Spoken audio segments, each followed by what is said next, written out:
The story takes place in the Western Cape, near a small town called Uniondale. The year was 1968, a cold, rainy Good Friday evening, April 12th, around 8 o'clock. A young couple drove through the darkness, eager to share their wedding plans with the bride's parents. Their names were Michiel Oberholzer, affectionately known as Gilles, and his beautiful fiancée Marie-Charlotte Roux, known to those close to her as Ria.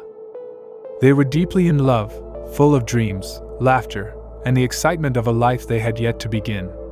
But that night, as they traveled from Pretoria to Riversdale, their journey down the N9 highway would become the most tragic ride of their lives.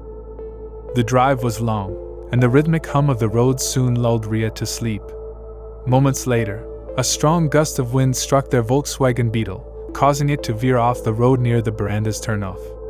The car overturned violently. Both were thrown from the vehicle. Gilles was badly injured, but Ria had died instantly. Disoriented and in shock, Gilles searched desperately for his beloved. But it was dark, raining, and there were no cell phones, no flashlights, only the sound of wind and the hiss of rain.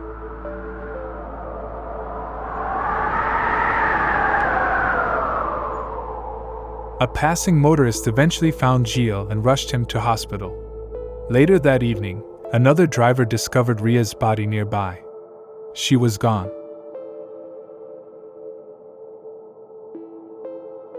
8 years passed. It was now May 1st, 1976, another cold, rainy night on the same stretch of road.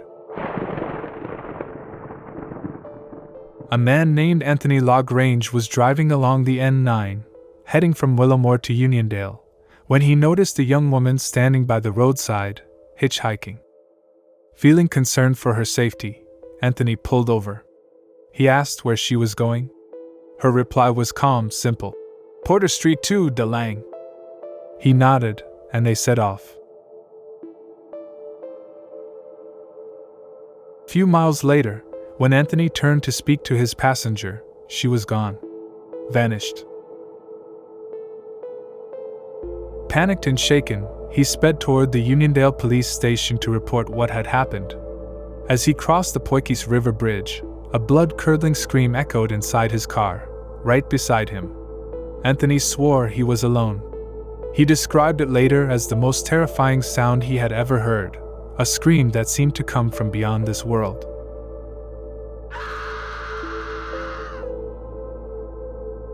Shaken, Anthony convinced Sergeant Potgieter to return with him to the scene. Potgieter was skeptical. He didn't believe in ghosts. But that night would test his disbelief. As they drove back, Potgieter saw with his own eyes the passenger door of Anthony's car open, then slowly close again, as if someone had stepped out. Anthony confirmed he'd felt it too. 2 years later, Easter weekend, 1978. An army corporal, Douwe van Jaarsveld, was riding his motorcycle along the N9 when he saw a young woman standing by the road. She had long, dark hair and wore a simple dress. Feeling pity, he stopped to offer her a ride. She smiled softly, climbed on, put on the spare helmet, and wrapped her arms around him for balance. They rode off into the night. But just a kilometer or two later, Douwe felt the bike twitch. He turned around, and she was gone. He stopped, heart racing, fearing she had fallen. He retraced his route carefully. But there was no one there. Only then did he notice something chilling. The spare helmet was neatly fastened to the luggage rack. Since then, countless travelers have reported seeing her, a young woman, standing alone along the desolate stretch of the N9 between Uniondale and Willowmore. Always at night. Always looking for a ride. And always disappearing before she ever reaches home.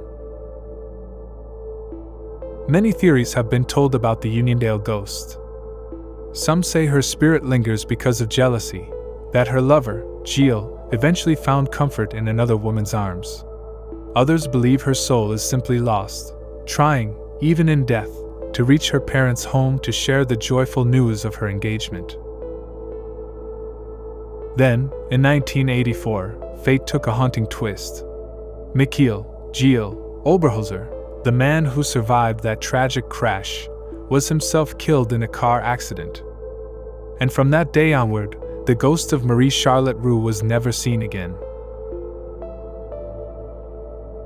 Some say she finally found her way home. Others believe she was reunited with her soulmate at last. Whatever the truth may be, the story of the Uniondale ghost remains one of South Africa's most enduring legends. A tale of love, tragedy,